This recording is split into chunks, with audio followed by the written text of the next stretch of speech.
herzlich willkommen bei einer weiteren Folge Lasst uns lesen.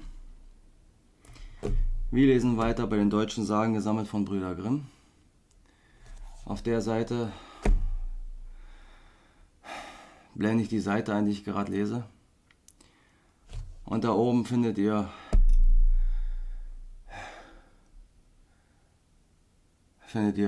zu den anderen Folgen.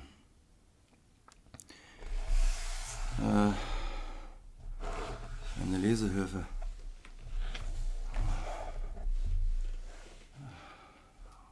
Oh Gott. Okay. Finde ich nicht. Egal. Okay.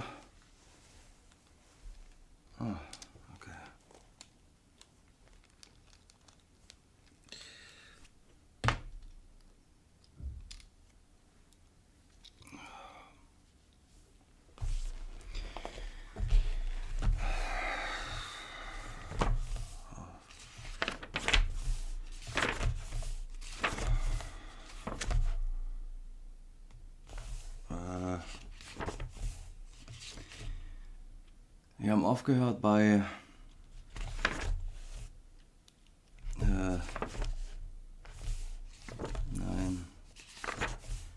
ich glaube Frau Hütte oder so.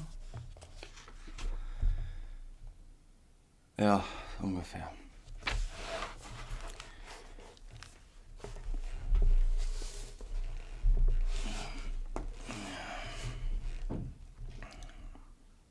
Die heutige erste Sage 2023 heißt Frauensand.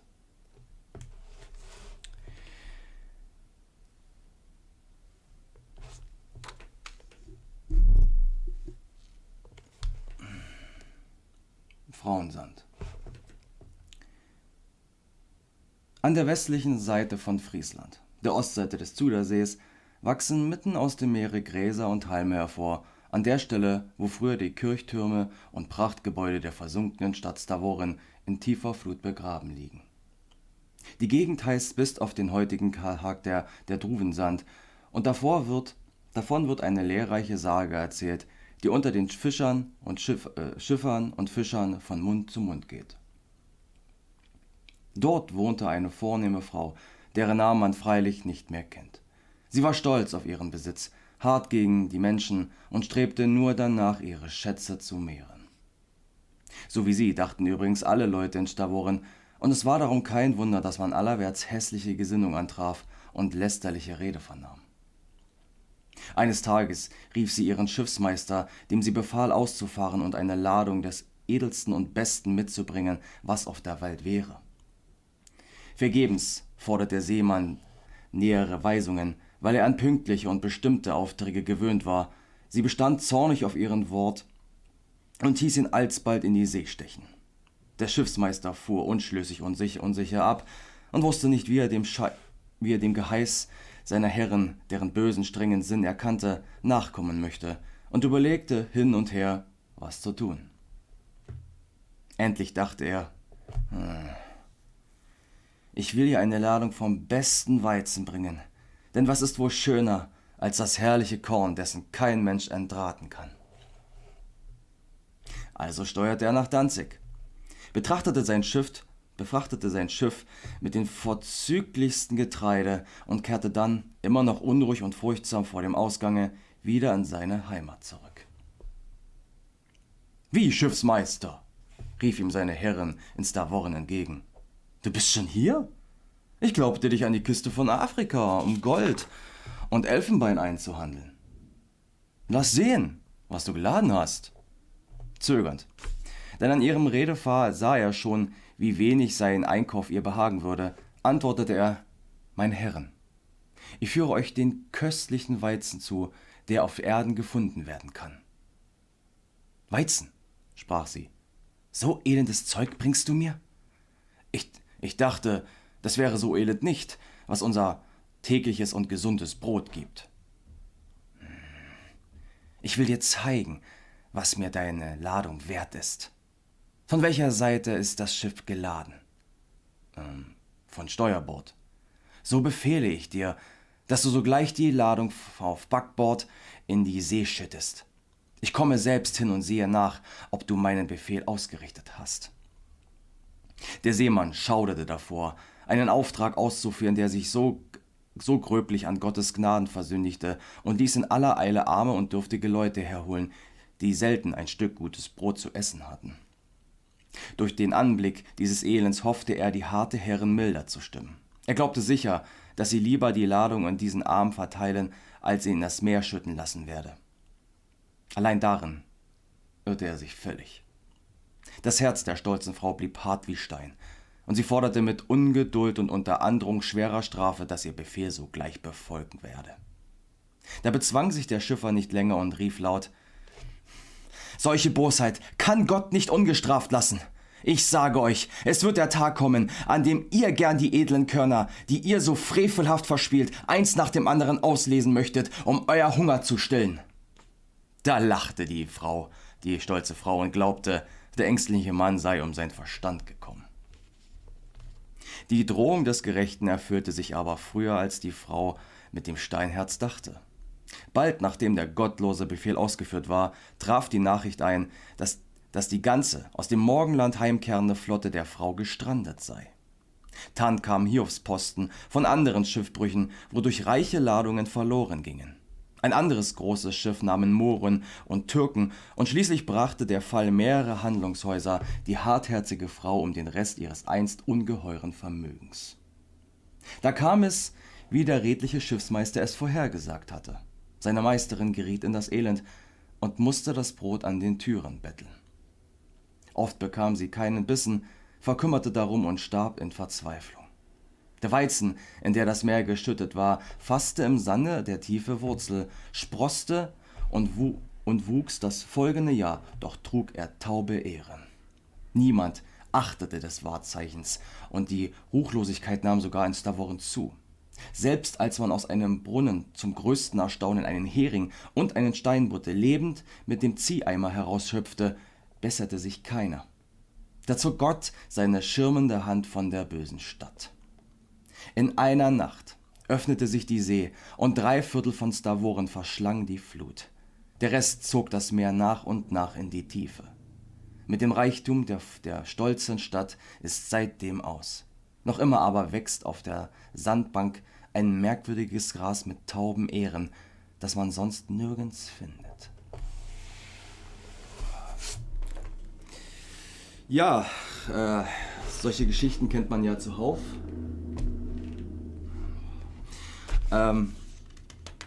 Das quasi auf Übermut und Stolz und Arroganz immer so eine göttliche Strafe folgt. Das ist ja vor allem im Christentum weit verbreitet, wobei ich würde es jetzt nicht am Christentum selbst festmachen. Ich denke mal, das ist in anderen Religionen genauso, dass man eher so fromm sein soll und sich mit dem zufrieden gibt, was man hat und auch teilt und sowas. Aber ja, Mensch, da wurde wieder Gottes Gabe ins Meer geschüttet. Naja, was soll's. Wartet mal kurz. Oh, hab ich hier irgendwas zu trinken?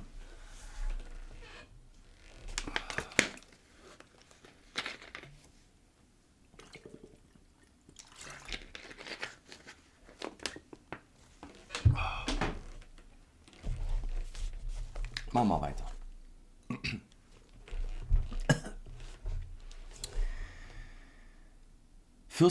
Fürstensteuern der Verschwendung. Ein Deutschmeister in Preußen schickte einst von Marienburg in ein nahegelegenes Dorf und forderte ein wenig Buttermilch für sich, denn er hatte gerade ein Verlangen nach diesem einfachen Mahle. Die übermütigen Bauern suchten darauf das größte Fass aus, das für diesen Zweck ihnen geeignet schien, und füllten es mit Buttermilch bis zum Rande und ließen es durch 2 Männer nach Marienburg fahren. Solchen Spott nahm der Hochmeister indes sehr übel. Er ließ die beiden Boten in einem Turm sperren und zwang sie so lange darin zu bleiben, bis sie die ganze Milch aus dem Fasse getrunken hatten. Im Jahre 1450 wuchsen in Österreich so saure Trauben, dass die meisten Bürgersleute den gekälteten Wein auf die Straße schütteten, weil sie ihn seiner Herbheit wegen nicht trinken mochten. Diesen Wein nannte man auch Reifbeißer, weil der Reif der Trauben die Trauben verdorben hatte, oder weil das Getränk so scharf war, dass es, wie man im Scherze meinte, nicht nur die Fassdauben, sondern sogar die Reifen zerbiss. Da ließ der römische Kaiser Friedrich III. Im ganzen Lande verbieten, die Gabe Gottes so lästerlich zu vergeuden. Wer den Wein nicht trinken wolle, solle ihn auf den Stephanskirchhof führen, da solle der Kalk, der zum Bau der Münsters gebraucht wurde, damit gelöscht werden. Also ist der Stephansdom mit Hilfe von Reisbeißer errichtet worden. Netter Gedanke, Kalk mit Wein anzurühren. Ich habe, was das betrifft, mich mal ein bisschen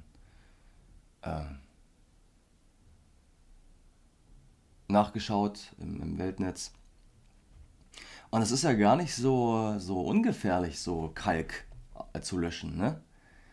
Also ich habe da so ein kleines Video gesehen, der macht das in so eine Regentonne mit Regenwasser irgendwie rein und schüttet dann halt eben den Kalk dann so rein. Und die ganze Tonne wurde heiß halt, ne? Das fängt dann plötzlich an, dass das Nitrat oder was auch immer das ist, sich mit dem Wasser zu reagieren und wird richtig, richtig heiß.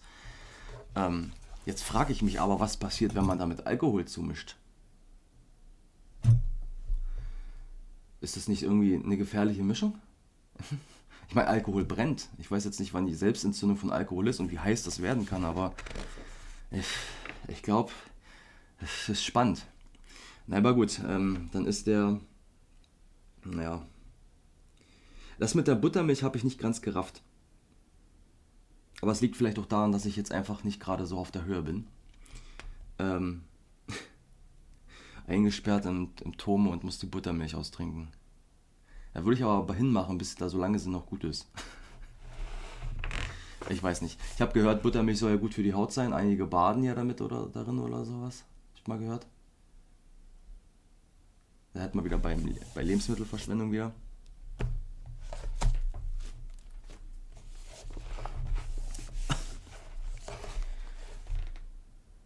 Mach mal weiter.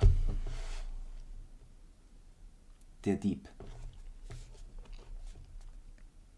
Zu Leuneburg in Preußen war ein sehr behenderter Dieb, der einem ein Pferd stehlen konnte, wie vorsichtig der Besitzer auch war.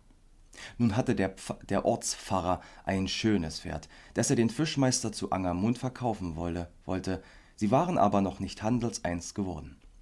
Da wettete der Dieb, er wolle dieses auch stehlen und danach aufhören. Das erfuhr der Pfarrer und nahm sein Rösslein wohl in Acht. Am Tage hielt er es unter guter Aufsicht, nachts wurde es wohl verwahrt und eingeschlossen. Verzeihung. Der Spitzbube lag indessen beständig auf der Lauer und wartete auf die günstige Gelegenheit. Einmal war der Pfarrer wieder in Angermund gewesen und wollte zurückreiten. Der Dieb war auch in der Stadt, hatte Bettlerkleidung angelegt und führte 2 Krücken bei sich. Als er nun merkte, dass der Pfarrer aufbrechen wolle, lief er voraus, warf seine Krücken auf einen Baum und legte sich platt auf die Erde. Als nun der Pfarrer ankam und den vermeintlichen Krüppel liegen sah, ward er von Mitleid ergriffen und sagte zu ihm: »Bruder, auf! Es ist nicht gut für dich hier zu liegen, denn die Nacht kommt heran. Geh zu Leuten, die Wölfe möchten dich sonst zerreißen.« Der Schelm antwortete hierauf mit kläglicher Stimme: »Oh, ach, lieber Herr, eben waren böse Buben hier, die meine Krücken auf den Baum geworfen haben. Muss ich hier liegen bleiben und verderben, denn ohne meine Krücken kann ich nicht weiterkommen.« Das erbarmte den Pfarrer. Er stieg augenblicklich vom Pferde, dessen Zügel der Lahme halten musste, legte seinen Mantel auf das Tier und stieg mit großer Anstrengung auf den Baum, um die Krücken herunterzuholen. Indessen springt der Dieb auf das Pferd und rennt damit davon, sodass der Pfarrer das Nachsehen hatte.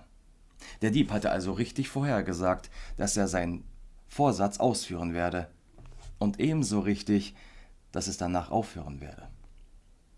Es war nämlich damals viel Räuberei im Lande und namentlich eine Bande berüchtigt, die ein gewisser gewissen Gregor Manterne zum Hauptmann hatte. Da nun dieser so frech war, dass er es wagte, einen Ordensherrn zu erstechen, gab der Komteur Befehl, die ganze Bande, wo man sie fände, ohne vorhergehendes Urteil, also standrechtlich, aufzuknüpfen. Es traf sich nun, dass der Pferdedieb nahe vor der Stadt den Häschern des Komteurs in die Hände fiel. Sie sahen gerade, wie er seine Bettlerkleidung abwarf und den weichen Mantel des Bestohlenen umlegte. Da rief einer: »Hey da, der ist Gregor Manterne!« Sogleich umringten sie ihn und nahmen ihn gefangen, führten ihn zum Rammstein und hängten ihn auf. Es half ihm nichts, dass er 10-mal versichert hatte, er wäre nicht Gregor Manterne. Sie glaubten ihm nicht und sagten: »Fort mit ihm, ehe die anderen kommen und sich seiner annehmen. Denn er will sich nur ausreden.« Der Dieb. Da war er weg. Ja, einfach mal aufgeknüpft, den Dude.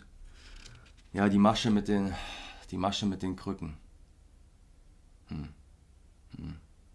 Heute sind ja die Diebe noch deutlich cleverer geworden. Und gerade was das mit Telefonabos und so eine Scherze. Es gibt da ja auch sehr tolle Videos auf dieser Plattform hier, wo Leute Telefonbetrüger verarschen und sich als alte Menschen ausgeben und dann die Stimme verstellen und dann haben sie quasi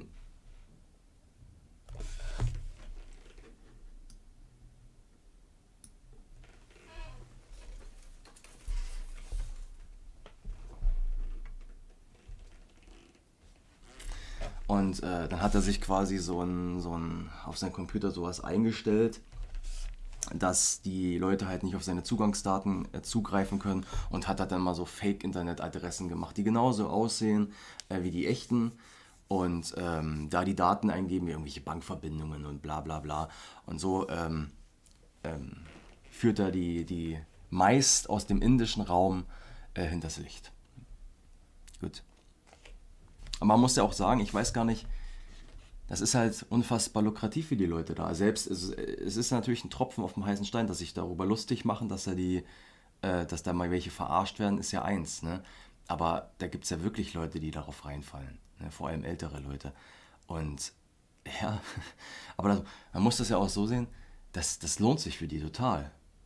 Denn ich weiß nicht, was der Dollar-Rupien-Kurs ist jetzt gerade, aber so ein Dollar hat ziemlich viel Wert in Indien. Und selbst wenn es nur $50 sind, mein Gott, das ist bei denen bestimmt schon ein halber Monatslohn oder so. Also, das muss ja nur bei einem klappen und die Sache ist schon geritzt, ne? Aber gut, halt, sowas wird es immer geben. Steckt einfach in der Natur. Manche haben mehr kriminelle Energie als andere. Wir Deutschen sind da, was das betrifft, ja doch recht handsam. Es gibt ja eine Theorie, dass in der langen Zeit im Mittelalter, dass ja immer mehr Leute getötet wurden, wenn sie irgendwelche Strafen, wie der Dieb jetzt hier gerade, dass wir uns selbst damit quasi handsam gemacht haben, indem wir quasi die Menschen aussortiert haben, dass die Menschen getötet wurden, die eben mehr dazu neigen, kriminell zu werden. Und dass wir dann so stückweise immer weiter. Aber ich bin mir nicht so sicher, ob das wirklich so stimmt, weil das hat ja nicht nur in Deutschland stattgefunden. Ja, nicht nur also nicht Deutschland, eher so Urgermanen oder was damals halt die ganzen Provinzen hießen. In Frankreich war das ja genauso. Oder in Italien oder sonst wo. Und ich weiß jetzt nicht, ob die Italiener jetzt handsamer sind als die Deutschen oder die Franzosen oder die Engländer. Und das war ja überall so. Also ich bin mir nicht so richtig, ob diese Theorie stimmt. Nichtsdestotrotz, der Deutsche an und für sich, der allgemeine Deutsche, der hat nicht so viel kriminelle Energie, würde ich jetzt mal behaupten von mir aus. Der scheut dann doch eher die ganze Sache und geht dann doch lieber zur Polizei, anstatt die Sache in die eigene Hand zu nehmen. Fürchtet auch mehr die Strafe halt, ne? Apropos Strafe. Wer von euch hat denn während des Silvestersverbot weiter rumgeböllert? Bestimmt einige. Ich vielleicht auch. Wer weiß. Ist im Übrigen so, ne? Wenn man hier in Deutschland die Böller verbietet. Polen macht damit nicht mit. Niederlande macht nicht damit mit. Und Frankreich wahrscheinlich auch nicht. Und die Leute werden hauptsächlich nach Polen gehen und statt geprüfte deutsche Böller werden dann eben polnische gezündet. Machen wir erstmal weiter. So, warte mal. Gut. Der Schweidnitzer Ratsherr. Es lebte vor Zeiten ein Ratsherr zur Schweidnitz, der mehr das Geld liebte als Gott.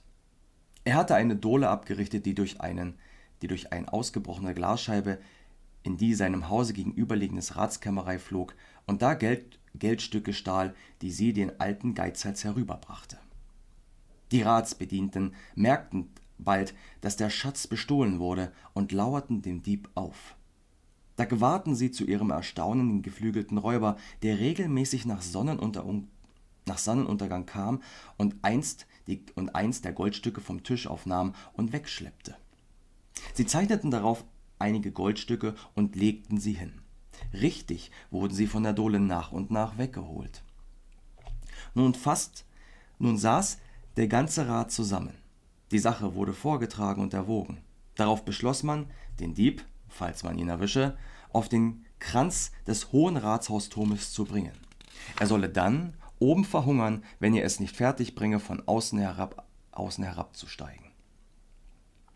Unterdessen schickten sie in die Wohnung des verdächtigen Ratsherrn und fanden da auch nicht nur die Dohle, sondern die gezeichneten Goldstücke vor. Der Missetäter, von Reue ergriffen, bekannte sein Verbrechen und unterwarf sich willig dem Spruche. Man wollte das Urteil mildern, weil der Sünder ein alter Mann war, aber er selbst wollte von keiner Erleichterung der harten Strafe wissen.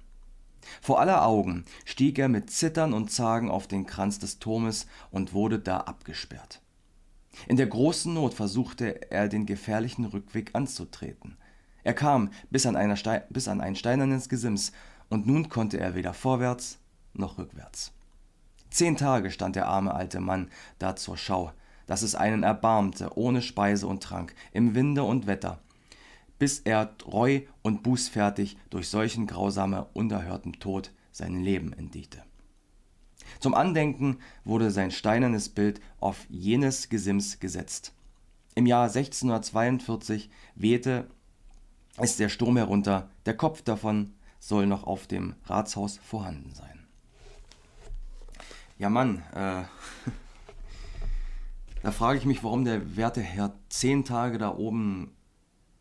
Es ist schon verrückt, was geht wohl in einen vor, der da 10 Tage lang oben hockt und hungert und allen Pipapo. Ich meine, er hätte einfach springen können und damit wäre es dann auf einen Schlag aus und er hätte sich nicht mehr gelitten. Vielleicht hat er ja gedacht, dass die Leute sich erbarmen und ihn dann, wenn sie ihn so sehen, dass sie dann sagen, okay, den holen wir wieder runter. Das können wir nicht verantwortlichen. Vielleicht hat er ja darauf gehofft. Ich gehe wieder davon aus, dass die Sage wahr ist, dass das wirklich so passiert ist. Aber kann ich mir vorstellen, dass das so gemacht wurde. Ist natürlich ein bisschen zeitaufwendig, wenn man seine Verbrecher erst irgendwo einsperren muss. Und das dauert ja dann 10 Tage. Naja. Wartet mal, Leute, ich muss noch mal was trinken. Ihr merkt bestimmt gerade, dass meine Stimme langsam so ein bisschen nachlässt. Ich habe so viel geschrien gestern.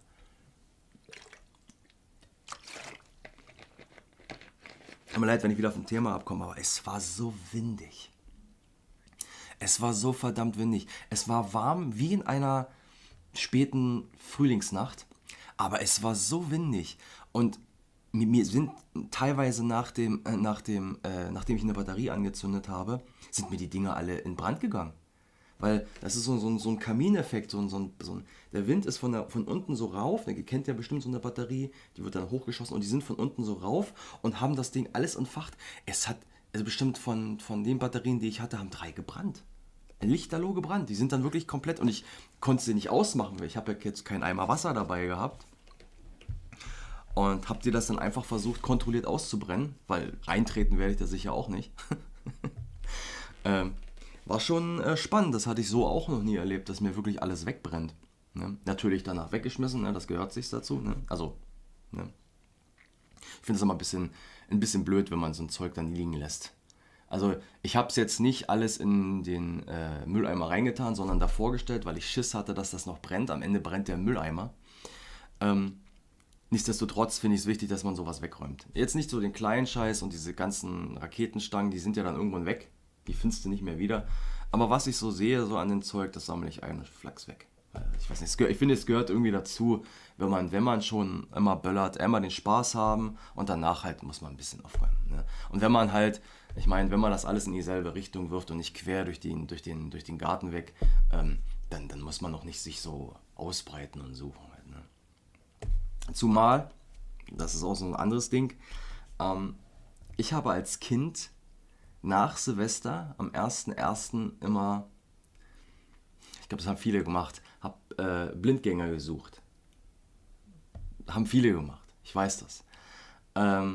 Und denen tut man natürlich dann ein bisschen vorbeugen, dass eben die Kiddies, die Kinder nicht rumlaufen und das Zeug aufsammeln, sondern ja, dass man den Scheiß einsammelt und dann weg in den Müll. Da kriegt keiner rein. Und dann wissen die Leute auch, okay, das war ein Blindgänger und weg.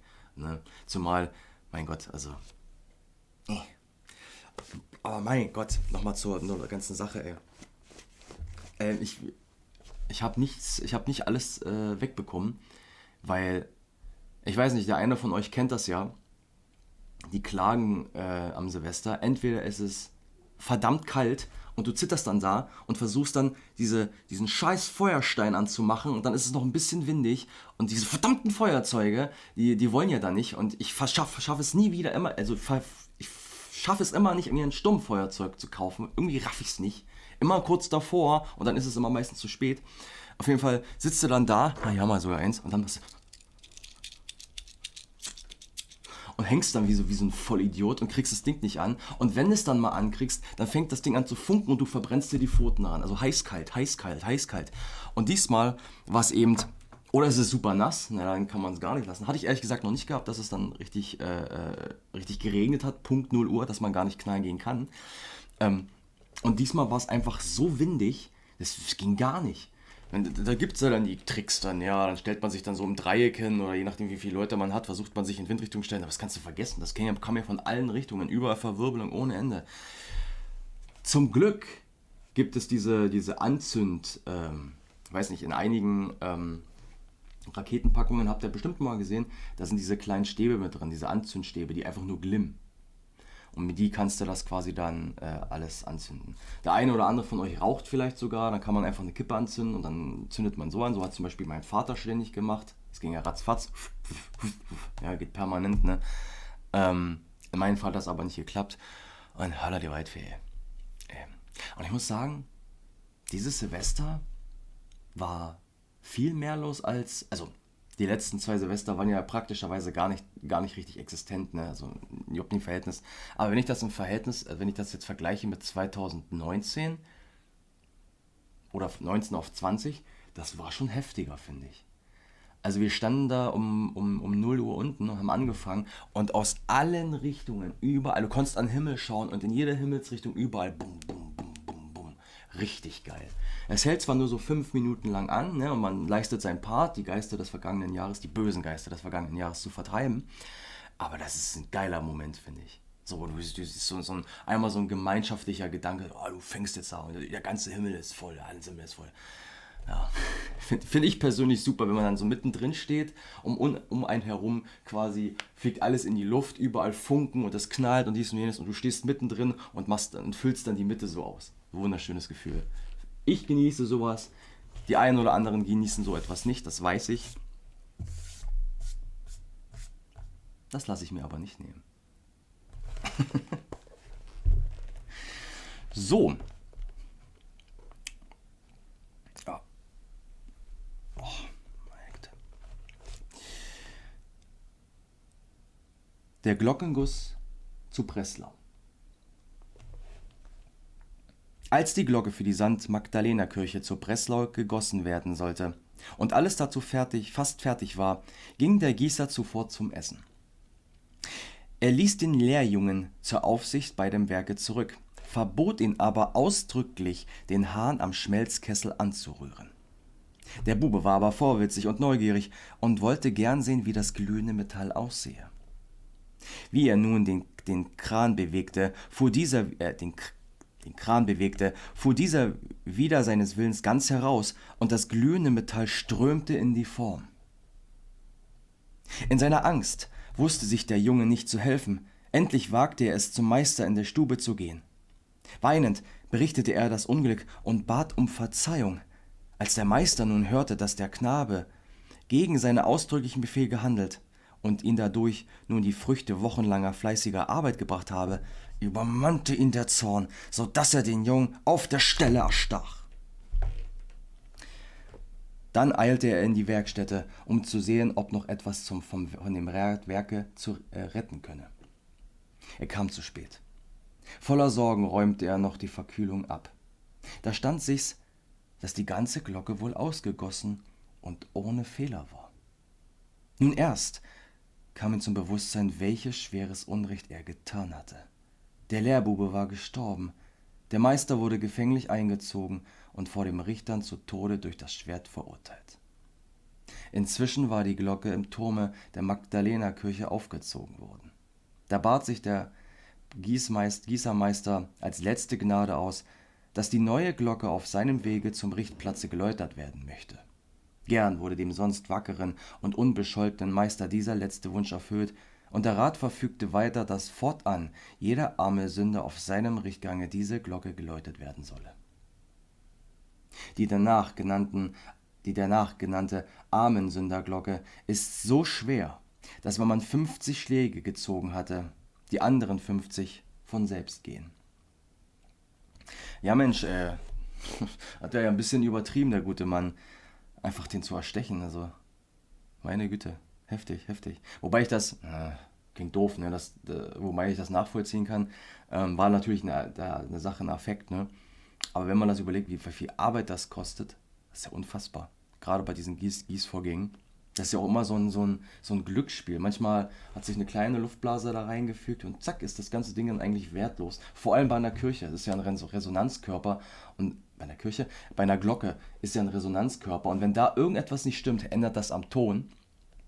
Das ist wie ich weiß nicht, erinnert ihr euch noch an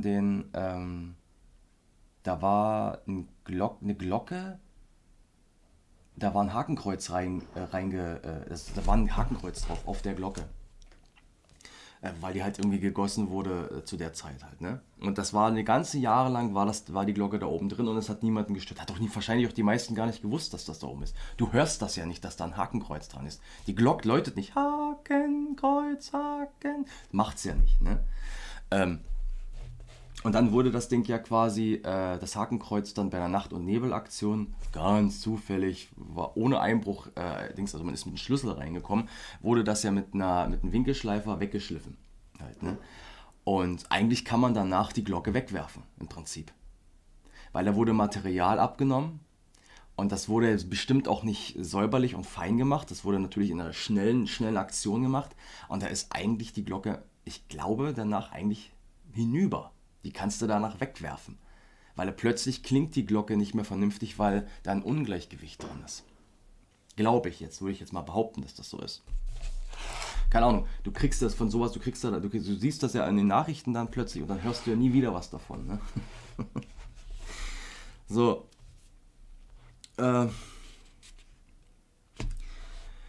Leute, ich mache jetzt mal Schluss an der Stelle. Tut mir leid, dass es jetzt wieder, ja, wobei es sind 5 sagen, glaube ich, ne? Ja, das reicht doch. Ich wünsche euch noch einen frohen Rutsch. Ne, warte mal. Ein frohes Neues wünsche ich euch. Hoffen wir mal, dass 2023 besser wird. Auch was die Pandemie betrifft. Und dann sehen wir uns das nächste Mal bei.